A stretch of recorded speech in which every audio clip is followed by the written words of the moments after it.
Welcome. In this video I'm going to show you how camera promote works on the Oppo A78. To open the promote you have to go for the more modes and click Pro. First click right here on the right upper corner, and here you can find description of every parameter. Next we can simply adjust the parameters right here and right here. Let's start from the bottom part. We can adjust ISO level by moving the slider. Also we can adjust automatically. Next we can find shutter.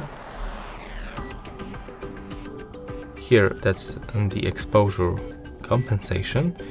That's the only parameter that we can only adjust manually. Next we can find focus range.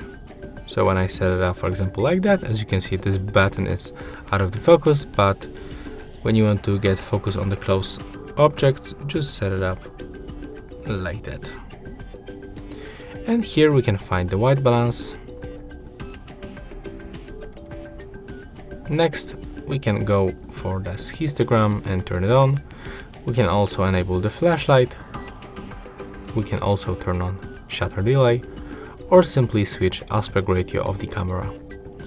That's all for this video. Hope you like it. Remember to leave a like, comment and subscribe to our channel.